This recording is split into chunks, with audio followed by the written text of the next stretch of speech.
भगवान कितने सुंदर हैं आप कल्पना नहीं कर सकते। एक बार राधा रानी से किसी ने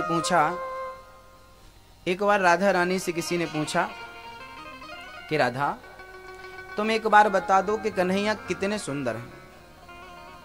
राधा रानी ने जो जवाब दिया, राधा बोली कि हे, यदि मैं कृष्ण की सुंदरता का वर्णन करूं तो भगवान कृष्ण के पांव का जो अंगूठा है ना, उस अंगूठे में जो नाखून है वो नाखून इतना सुंदर है, भगवान का पांव इतना सुंदर है कि मेरी जिंदगी निकल जाए उसकी सुंदरता का वर्णन करते करते तो पूरी नहीं होगी।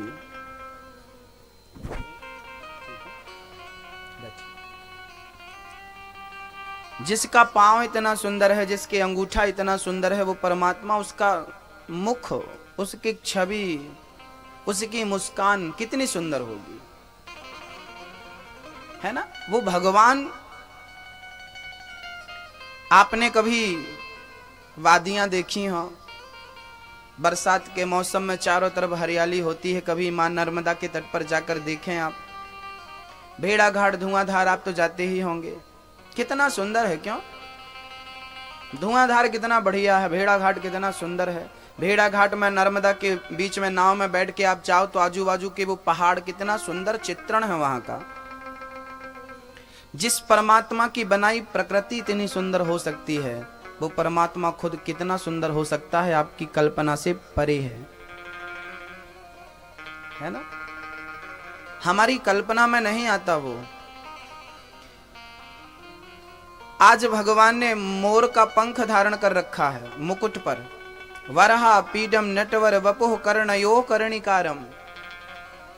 कानों में कनेर का फूल लटक रहा है। विभ्रदवासः कनक कपिशम वैजयंतीम च मालाम। आज भगवान के माला में कौन सा? वैजयंती माला, वैजयंती की माला भगवान ने धारण कर रखी है। अधरों पर परमात्मा ने बांसुरी धारण कर रखी है, मुकुट पर मोर का पंख। भगवान मोर पंख क्यों लगाते हैं? क्योंकि मोर का पंख जो होता है ना, मोर निर्विकार होता है। मोर और मोरनी के बीच में वह संबंध नहीं होते जो स्त्री और पुरुष के बीच में होते हैं। फिर महाराज जी, मोर की संतान कैसे होती है? कहते हैं मोर जब नाचता है तो उसकी आंखों में आंसू आते हैं, उन आंसुओं को पीकर मोरनी गर्भ धारण करती है। ऐसे मोर की संतान होती है। मोर निर्विकार होता है। भगवान कहते हैं जो निर्विकार होता है मैं उसे अपने मस्तक पर सजा करके रखता हूं। हम विकारी हैं, है ना। हम कौन हैं? विकारी। इसलिए हम भगवान से रोज कहते हैं विषय विकार मिटाओ, पाप हरो देवा। कहते कि नहीं? हम विषय और विकारी पुरुष हैं।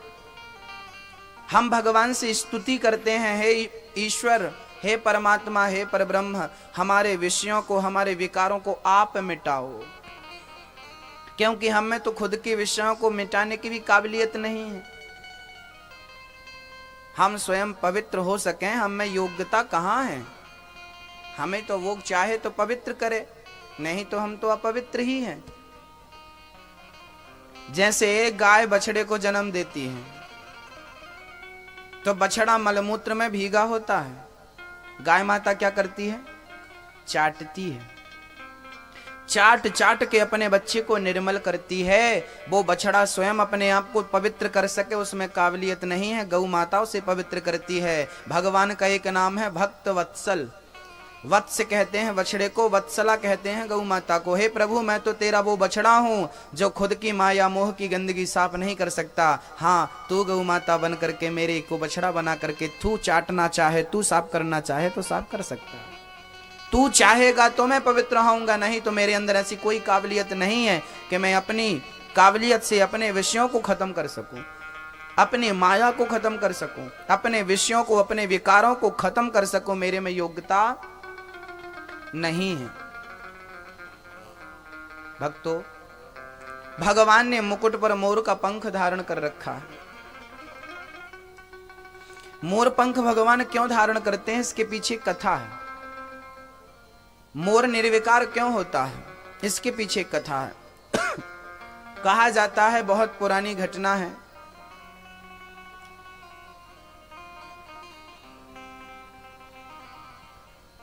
कि एक लड़की थी। वो लड़की रोज माता जी के मंदिर जाती और भगवान माता रानी की खूब सेवा करती। लड़की बहुत सुंदर थी। एक लड़का भी वहां पर माता जी के मंदिर में आता और उस लड़की को देखता। एक दिन वो लड़का माता जी से बोला, हे माँ जी, मैंने सुना है तुम तो आदि शक्ति हो, मेरा इस लड़की से विवाह हो जाए तो मैं अपना शीश काट के आपके चरणों में चढ़ा दूंगा। मन्नत मांगी, माँ मेरी मनोकामना पूरी कर दो, मेरा इस लड़की से विवाह कर दो, मैं आपके चरणों में अपना सर काट दूंगा। माता जी तो माता जी हैं। थोड़े दिनों के बाद ऐसा संयोग हो गया उस लड़के का उस लड़की से विवाह हो गया। लड़की डोली में बैठी जा रही थी। उसी माता जी के मंदिर से बारात निकली नीचे से। लड़के को माता जी का मंदिर दिखाई पड़ा तो याद आ गया कि मैंने एक वचन दिया था माता जी को कि मेरा विवाह इससे हो जाए तो मैं सिर काट दूंगा। उसको लगा विवाह तो हो गया, अब जाऊं मन्नत पूरी करूं। गया माता जी के मंदिर में, माता जी की तलवार ली और अपना सर काट के माता जी के चरणों में चढ़ा दिया। बहुत देर तक बारात दूल्हे का इंतजार करती रही कि दूल्हा माता जी का दर्शन करके आए तो बारात आगे बढ़े, पर दूल्हा तो आया नहीं।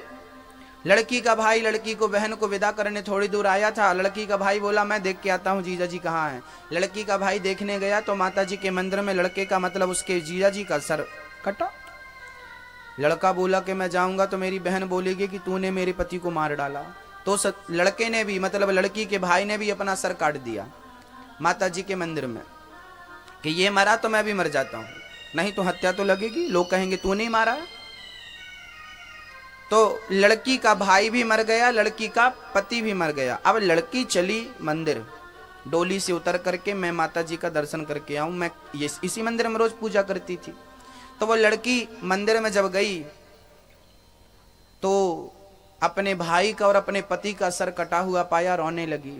हे माँ, तूने क्या किया, मेरे पति को और मेरे भाई को तूने किस अपराध की ये सजा दे दी, अब मैं भी जीकर क्या करूंगी। तो लड़की ने भी तलवार उठाई और अपना सर काटना चाहा, लेकिन वो काटे उसके पहले माता जी ने सर हाथ पकड़ लिया। पुत्री, तू क्यों सर काटती है, तू क्यों मरती है? हाँ, मैं तेरे इन दोनों की सेवा से प्रसन्न हूं, तू वरदान मांग, तुझे क्या चाहिए? माता जी, मुझे कुछ नहीं चाहिए, मेरे पति और मेरे भाई को जल्दी जिंदा करो। माता जी बोली, ठीक है मैं जिंदा कर दूंगी, तो जल्दी से इन दोनों का सर इनके धड़ में जोड़ दे। तो लड़की ना जल्दी जल्दी में गलती कर बैठी, भाई का सर पति के धड़ में जोड़ दिया और पति का सर भाई के धड़ में जोड़ दिया। समझ रहे हो? पति का सर पति का, धड़ भाई का, उल्टा हो गया। माता जी बड़ी गलती हो गई, ये तो जिंदा हो गए। अब जिंदा हो गए, देखा तो भाई का सर और पति का धड़।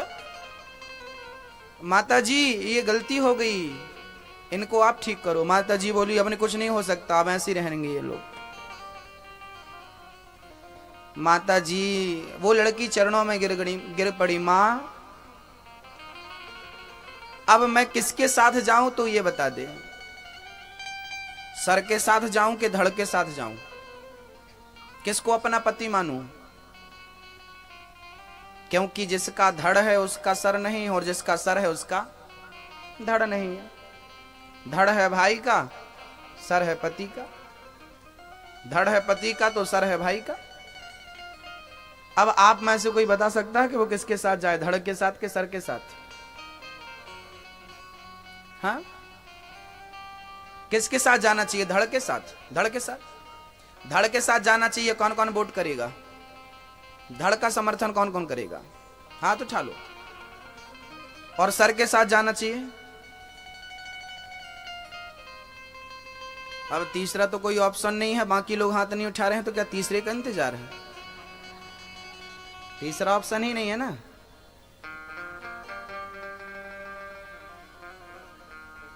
माता जी बोली,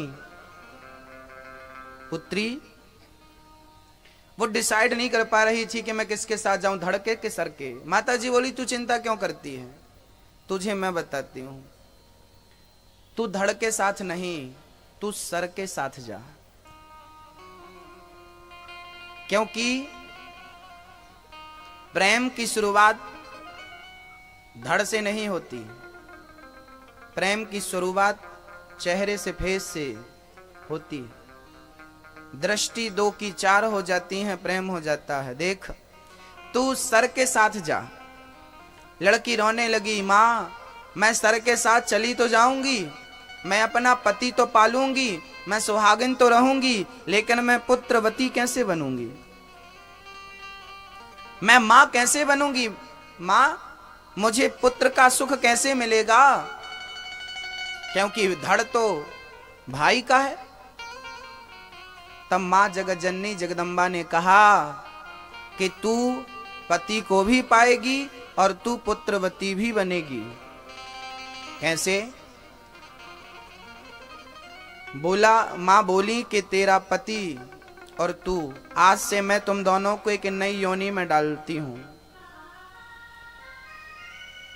तो मां जी ने ऐसा चमत्कार किया कि कहा जाता है कि वही पुरुष मोर बन गया और वही स्त्री मोरनी बन गई। इसलिए जब मोर रोता है वो अपने धड़ को याद करता है कि मेरा धड़ कहाँ होगा। जब वो रोता है तो उस आंसू को पी करके मां ने कहा कि तू अपने पति के आंखों के आंसू को पी करके गर्भ धारण करेगी, मैं तुझे वरदान देती हूं। ऐसे मां जगत जननी ने वरदान दिया।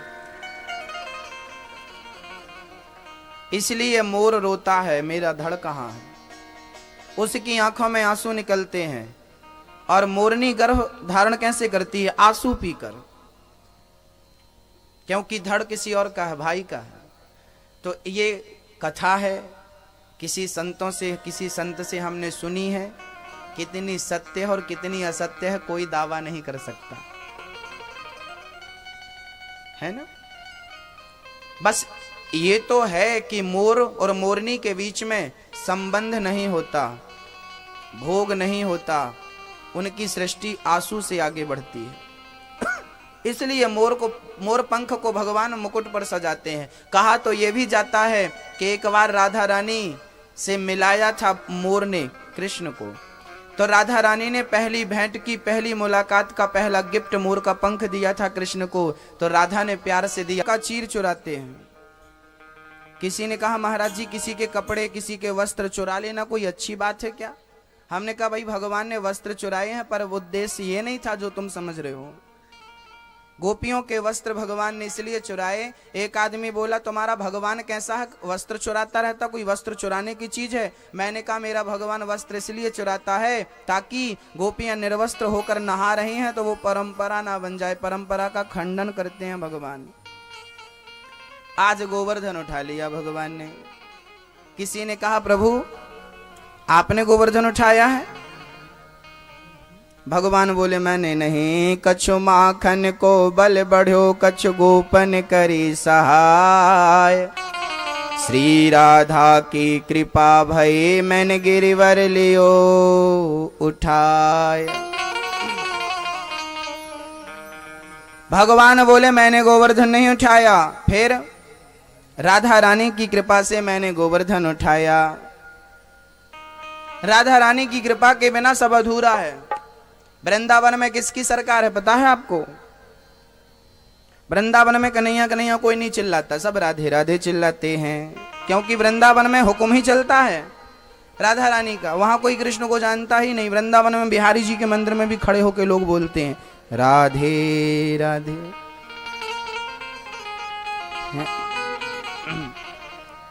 हाँ,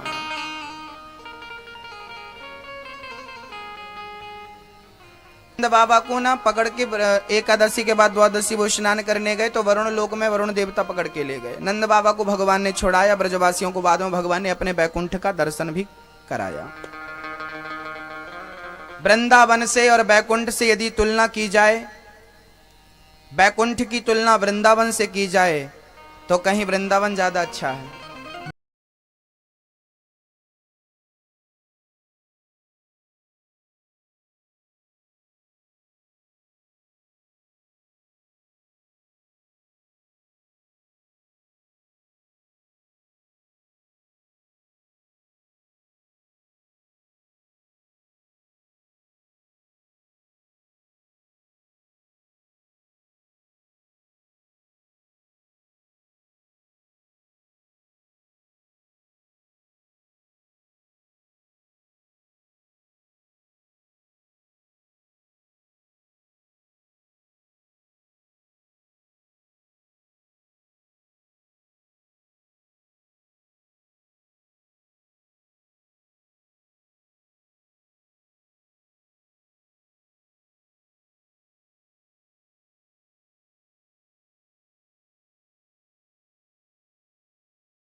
रात्रि शरद पूर्णिमा की रात, शरदोत्फुल्ल मल्लिका वीक्षरंतुम मनश्चक्रे।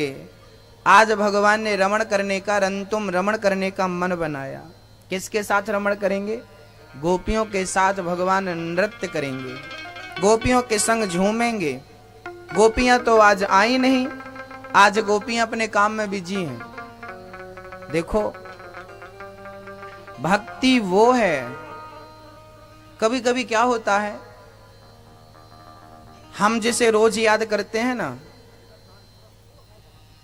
जिस दिन हम उसे भूल जाएं याद करना, तो वो हमें याद कर लेता है। कैसे? आप जिससे रोज राम राम करते हो या करती हो, भैया राम राम, आपका समय है 10 बजे, आप रोज राम राम करती हो किसी से, भैया राम राम, बाबूजी राम राम, दादाजी राधे राधे। आप रोज राधे राधे करती हो, लेकिन 20 दिन तक रेगुलर आपने राधे राधे किया और 21वें दिन आप भूल गई राधे राधे करना, तो जिससे आप रोज राधे राधे करते थे, आज वो याद दिलाएगा कि नहीं? बहन राधे राधे, भूल गई क्या? ऐसा होता है कि नहीं? ऐसा होता है। जो हमसे रोज राधे राधे करता है या जो हमसे रोज बात करता है, कभी वो भूल जाए तो हम याद दिला देते हैं। आज गोपियां रोज पूजा करती थी, कृष्ण को रोज याद करती थी, आज गोपियां भूल गईं तो आज भगवान ने उन्हें याद दिला दिया। बांसुरी बजाकर भगवान ने उन्हें पुकारा। यह है भक्ति की पराकाष्ठा। मैं रोज तेरे दर आता हूं, कभी तुम भी मेरे घर आया करो। मंदिर में रहते हो भगवान, कभी बाहर भी आया जाया करो। मैं रोज तेरे दर आता हूं, कभी तुम भी मेरे घर आया करो। कभी तो आओ, चाय पानी की होए। कभी आपने बुलाया कि नहीं? गोपियां रोज याद करती हैं भगवान को। गोपियों का जो काम है, आज मैं आपको रास की लीला सुनाऊंगा, लेकिन उसके पहले कई डाउट खड़े होते हैं। भगवान ने रास रचाया, ओहो हो, भगवान तो बड़े रसिया थे, औरतों के संग नाचते। आज मैं इस डाउट से आपको क्लियर करूंगा कि परमात्मा ने रास रचाया, उस रास का अर्थ क्या है। आपने रास के अर्थ को गलत तरीके से ढाला है, गलत तरीके से सुना समझा है। क्या है? अर्थ का अनर्थ भी होता है। यदि समझने वाला सही है तो वो सही समझता है, समझने वाला ही गलत है तो वो आपकी बातों को भी कभी कभी सामने वाला गलत अर्थ लगा लेता। आप कहना कुछ और चाहते हैं, सामने वाला समझता कुछ और। ऐसा होता है। ऐसे ही भगवान ने जो लीला करी है, उस लीला के करने का उद्देश्य कुछ और है, लेकिन मूर्खों ने समझ कुछ और लिया। मैं दोनों आपके सामने रखूंगा कि क्या उद्देश्य है और आपने क्या समझा। आज मैं दोनों चीज आपके सामने रखूंगा। इस पर्दा, इस चीज में जो पर्दा पड़ा है, उससे आज मैं पर्दा उठाऊंगा। क्या उद्देश्य था रास के पीछे ईश्वर का, मेरे कन्हैया का? आपने क्या समझा, उन्होंने क्या कोशिश करी थी समझाने की? सुनो। हुआ क्या, पहले तो ये समझ लो कि रास जब भगवान ने रचाया, एक आदमी हमसे बोला, गुरुजी तुम्हारे भगवान कैसे हैं? हमने कहा यार कैसे हैं? बोले देखो भगवान तुम्हारे रास रचाते हैं। हमने कहा पागल, भगवान ने रास की लीला बाद में करी है। रास लीला के पहले एक लीला और रची थी भगवान ने, गोवर्धन लीला। 7 साल के कन्हैया ने गोवर्धन उठाया था। पहले गोवर्धन उठाया था, इसके बाद रास रचाया था। तो जो 7 वर्ष का कन्हैया एक अंगुली से, कनिष्ठिका से जो 7 कोस का पहाड़ उठा सकता है, उसे आप कामी पुरुष समझते हो क्या? उसे आप सांसारिक पुरुष समझते हो क्या? एक आदमी बोला भगवान ने 16,108 शादियां करी, वो रास रचाए, हम भी रास रचाएंगे। हमने कहा भगवान रास रचाने के पहले गोवर्धन उठाए हैं एक उंगली से, तुम 5 किलो का पत्थर उठा के दिखा दो। भगवान रास रचाने के पहले काली अदह में कूद करके काली अनांग को मारते हैं। काली अदह पर काली अनांग जहर फैला रखा था, पूरे दह पर पूरा जल जहर से भरा था। भगवान उस जहर के कुंड में कूद गए थे। आप थोड़ा सा जहर पी के दिखा दो। जब भगवान श्री कृष्ण ने रास रचाया उस समय भगवान की उम्र क्या थी पता है आपको? क्या उम्र थी? क्या एज थी भगवान की? उस समय भगवान की उम्र थी मात्र 7 वर्ष। जब भगवान ने रास रचाया उस समय भगवान की उम्र मात्र 7 साल की थी। अब क्या 7 साल के बच्चे के अंदर कोई वासना होती है? यदि आप भगवान को ये कहते हो कि वो दूसरों की नारियों के संग नाच रहे हैं, रास कर रहे हैं, ये गलत है, तो बताइए 7 साल का बच्चा किसी के संग नाचे?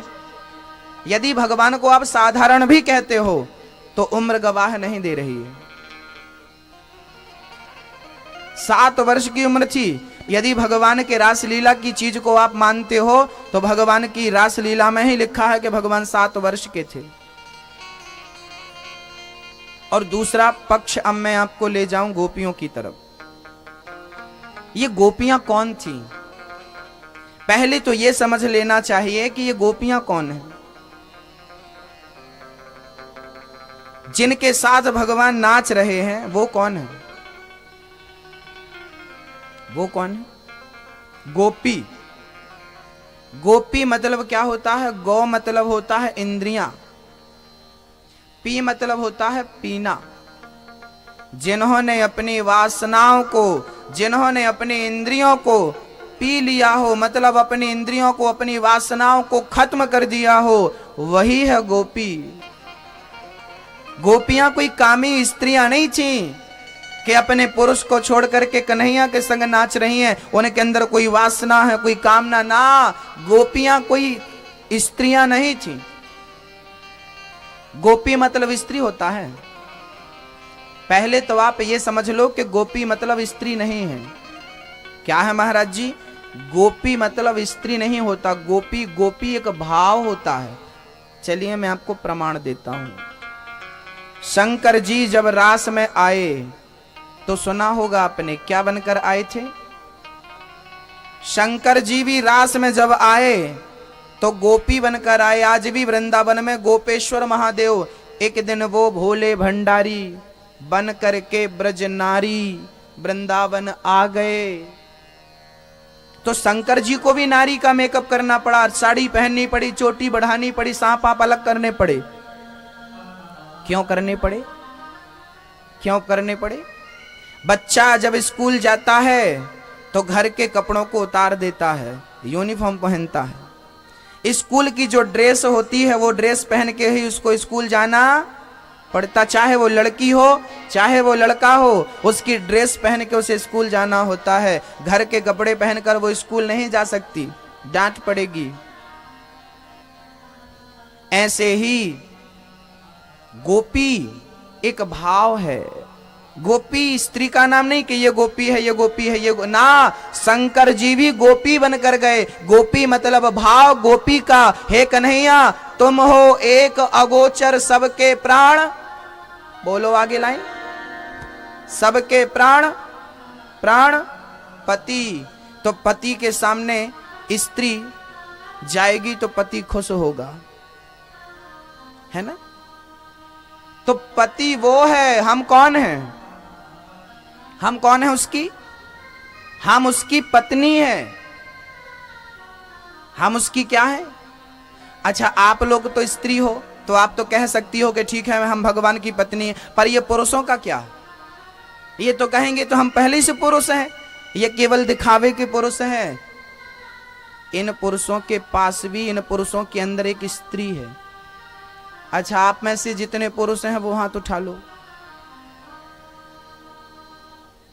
हाथ नहीं उठा रहे हो, क्या डाउट है? हाँ। पुरुष हैं तो हाथ उठाओ। ये पुरुष हैं। अच्छा आपके पास कोई स्त्री है? है। स्त्री के पास भी एक स्त्री है और पुरुष के पास भी एक स्त्री है। कौन सी स्त्री महाराज जी? वो भी सुन लो। वो कौन सी स्त्री है? जिस स्त्री के मैं बात करने जा रहा हूं वो स्त्री है। स्त्री और पुरुष दोनों के अंदर आत्मा है कि नहीं? मेरे अंदर आत्मा है, और आपके अंदर आत्मा है या नहीं? आत्मा स्त्री है या पुरुष है, ये बता दो। आत्मा क्या है? आत्मा स्त्रीलिंग है या पुल्लिंग है? बोलिए। आत्मा होता नहीं है, आत्मा होती है। बहुत आत्मा होती है तुमसे मिलने की, बहुत आत्मा होता है तुमसे मिलने का, गलत बात। आत्मा होता नहीं है, आत्मा होती है, और होती है मतलब स्त्री है। और वो आत्मा परमात्मा से मिलने को बेचैन रहती है, वो आत्मा परमात्मा को पति मानती है। तो मेरी आत्मा प्लस आपकी आत्मा, सबकी आत्मा किसकी पत्नी है? तुम हो एक अगोचर सबके प्राण। इस धारा से वो पति हो गया, इस अर्थ से वो पति हो गया, सबके प्राण पति। अरे भैया, जब हम पैदा हुए थे ना, तभी हम उसकी पत्नी थे, भले इतने से थे, क्योंकि तब भी हमारी आत्मा थी। तो हम ऑलरेडी उसकी ही पत्नियां हैं। हमने मान लिया है ये हमारा पति है, ये हमारा पति है, हमारा माना की है। ये माना कि 5 लड्डू हैं, 5 लड्डू में से 4 खा लिया, कितना बचा? तो ये मास्टर जी ना एग्जाम्पल दे दे करके बच्चों को समझाते हैं, ये माना कि ये मेरा पति है। माना है नहीं, माना कि ये आपका पति है, मेरी पत्नी। ये माना की है, रियल नहीं है। रियल तो वो है, तुम हो एक अगोचर सबके प्राण। ये माना की है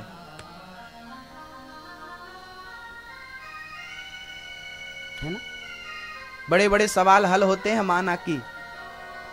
माना कि ये मेरी पत्नी है, माना कि ये मेरा पति है नहीं, माना की। पति कौन है? सबका है, एक का नहीं है, मेरा बस नहीं है, सबका है, सबके प्राणपति।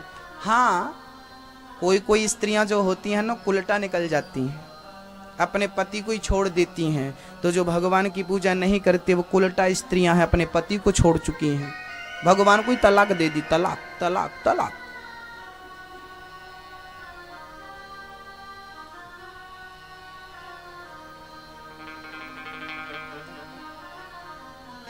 एक पीपल में कितने पत्ते होते हैं? हजारों, या यूं कहें कि लाखों। पेड़ एक है, एक ही पेड़ में कितने सारे पत्ते होते हैं? लाखों।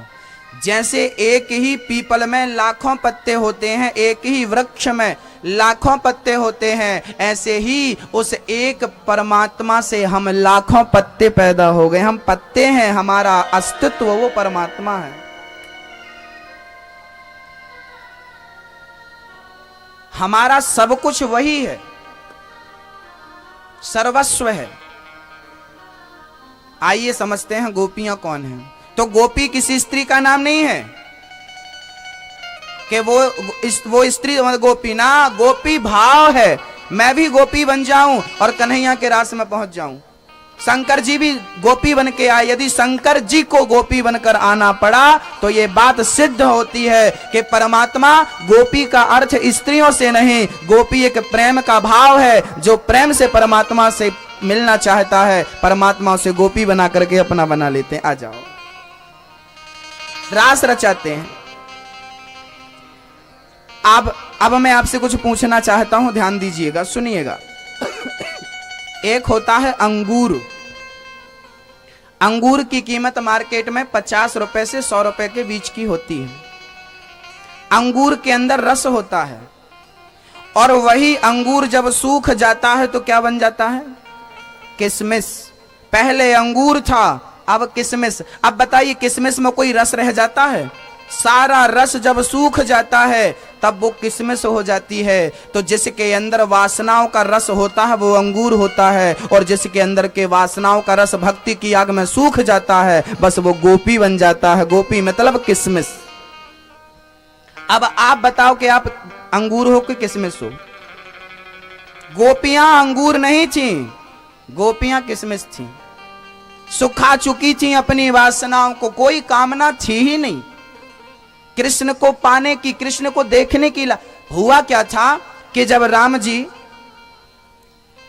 वनवास गए तो बहुत सारे साधु संत हजारों की संख्या में कुटिया बना बना करके रह रहे थे, और अपने घर का आंगन साफ कर रहे थे कि राम जी के कदम मेरी कुटिया में पड़ जाए तो मेरी कुटिया पवित्र हो जाए। पर राम जी के पास समय कम था, समय कम था राम जी के पास। राम जी को जाना था तो राम जी ने क्या किया, राम जी एक एक मिनट सबसे मिलते गए। अब एक मिनट में भला कोई दर्शन कैसे कर पाए बढ़िया सा। उन संतों की लालसा रह गई कि काश राम जी मेरे पास बैठते, थोड़ी बात करते, थोड़ा मिलते, बहुत अच्छा लगता। भगवान को देखे देखे, भगवान को देख करके अभी आंखें तृप्त नहीं भई। तब उन संतों ने कामना करी, सारे संतों ने, प्रभु थोड़ी देर और रुक जाओ। तब भगवान बोले, जितने यहाँ साधु संत मेरे लिए तपस्या कर रहे हैं, अगले जन्म में तुम सब गोपी बनकर आना और तुम सबके गले लग लग करके मैं इस जन्म की कामना अगले जन्म में पूरा करूंगा। वही साधु संत अगले जन्म में गोपियां बनकर पैदा भये और भगवान सबसे मिल करके सबके मन की कामनाएं पूरी करते हैं। तो भगवान के रास रचाने का उद्देश्य कोई भोग भोगना नहीं था। वहां कामदेव आकर खड़े भये और बोले चलो दो दो हाथ की आपसे हो जाए। भगवान ने बोला कि कामदेव तू कौन सा युद्ध करेगा, मैदान का युद्ध करेगा कि किले का युद्ध करेगा। कामदेव बोला जो आपको पसंद है। भगवान बोले चलो मैदान का युद्ध कर लेते हैं। स्त्रियों के साथ नाच रहे हैं भगवान, घूम रहे हैं, झूम रहे हैं, लेकिन भगवान के अंदर कोई वासना नहीं है। भगवान कोई कामी है क्या? ना। गोपियों को भगवान रास में जगह देते हैं, उद्देश्य मात्र एक था, क्योंकि ये गोपियां जो भगवान के साथ नाच रही हैं वो साधारण तो हो नहीं सकती। हो सकती हैं क्या?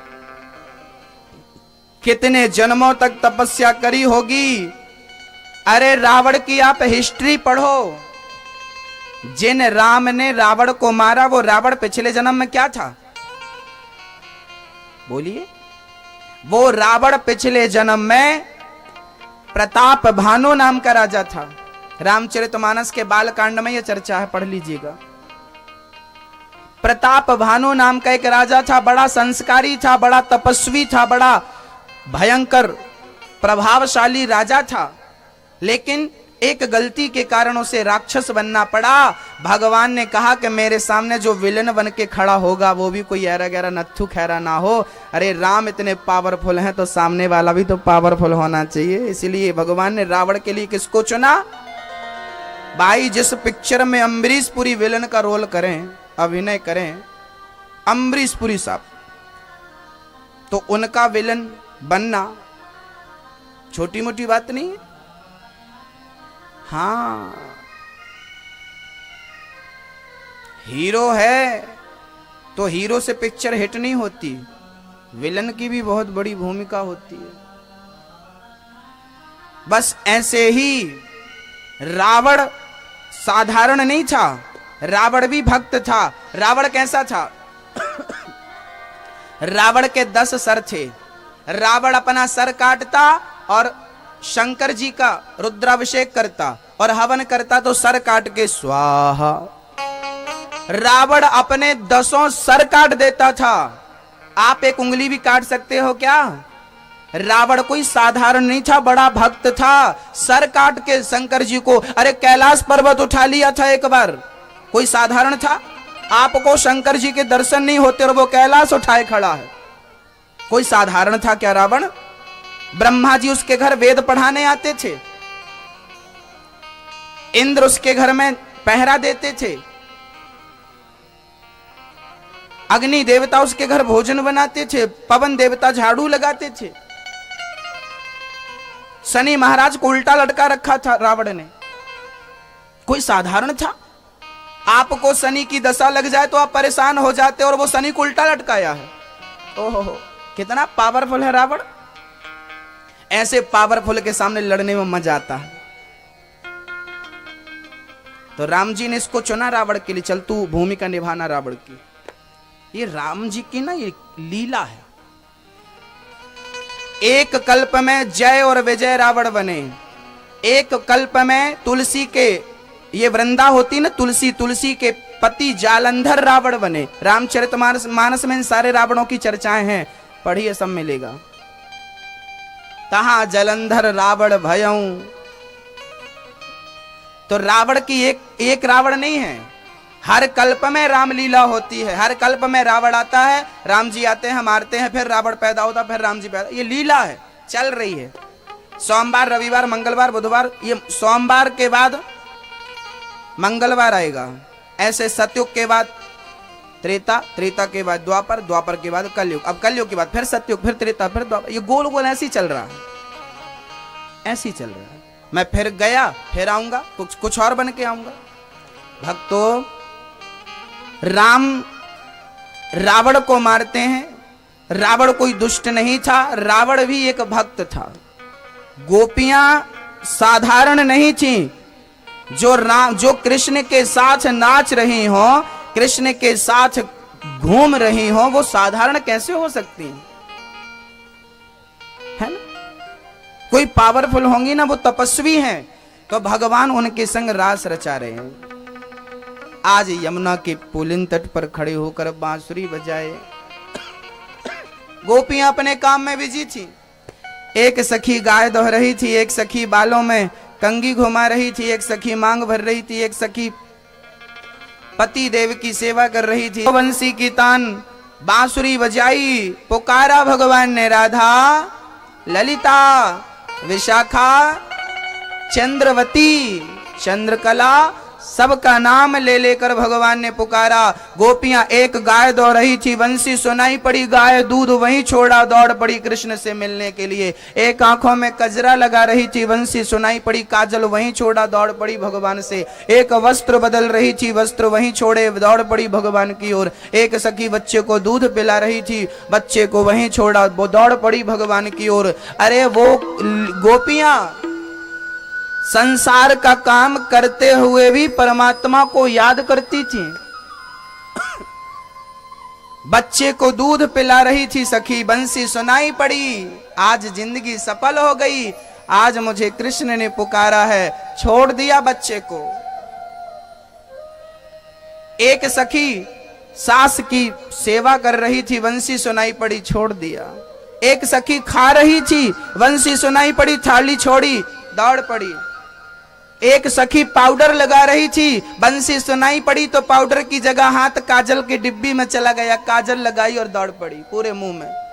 पता ही नहीं मैं कैसी दिख रही हूं, भूल गई अपने आप को कि मैं कौन हूं, दौड़ पड़ी। अब यहां एक प्रश्न खड़ा होता है, गुरुजी, दूध मुहे बच्चे को कोई मां छोड़ सकती है क्या? जिसका बच्चा दूध के भरोसे है उसको छोड़ दिया। भक्तों, आपको आश्चर्य होता होगा कि भगवान से इतना प्रेम करती गोपियां, पति को छोड़ दिया, पुत्र को छोड़ दिया, घर गृहस्थी को छोड़ दिया। याद रखना भक्तों, जब प्रेम की अधिकता होती है ना, जब भगवान से आप प्रेम अधिक करने लगोगे तो संसार की कोई भी चीज छोड़नी नहीं पड़ेगी, सब अपने आप छूट जाता है, छोड़ना कुछ नहीं पड़ता। देखो ना, जब तक आम कच्चा होता है, आम वृक्ष को पकड़ के रखता है, लेकिन वही आम जब पक जाता है तो वृक्ष से छुड़ाना नहीं पड़ता, अपने आप छूट जाता है। फल कच्चा होता है, पकड़ के रखता है वृक्ष को, पक जाता है, अपने आप छोड़ देता है। हमारी भक्ति कच्ची है, इसलिए हमने संसार को पकड़ रखा है। जिस दिन हमारी भक्ति पक जाएगी ना, संसार को छोड़ना नहीं पड़ेगा, पत्नी पुत्र परिवार सब अपने आप छूट जाता है। मीरा ने कुछ छोड़ा छोड़ी था, छूट गया। अच्छा, छोड़ना और छूट जाना दोनों में अंतर है। मैंने छोड़ दिया और छूट गया। जिसे मैंने छोड़ा है उसे मैं याद कर सकता हूं, लेकिन जो छूट गया उसे मैं कहां याद करता हूं, है ना? मैंने किसी को 1000 रुपए दे दिए, मैंने 1000 रुपए छोड़ दिए, तो मैं बताऊंगा मैंने फलाने को 10 साल पहले 1000, याद करो जब मैंने तुम्हें 1000 दिए थे। 20 साल पुरानी बात आप याद दिला रहे हो, लेकिन जब आपने 1000 दिए थे तब आपकी एक चीज और छूटी थी। इसको आपने छोड़ा और आपका लड़कपन छूट गया, जवानी आ गई, जवानी छूट गई, बुढ़ापा आ गया। अब बताइए, जैसे लड़कपन छोड़ना नहीं पड़ता, अपने आप छूट जाता है। लड़कपन की हरकत हमने छोड़ी है कि छूट गई? बोलिए, आप लड़कपन में कितनी शरारत करते थे? आप ही करते थे। आपने शरारत करनी छोड़ी कि अपने आप छूट गई? बोलो, अपने। आपने लड़कपन छोड़ा, जवानी आई, लड़कपन छोड़ दिया, जवानी आ गई। जैसे आपने छोड़ा नहीं है, छूट गई।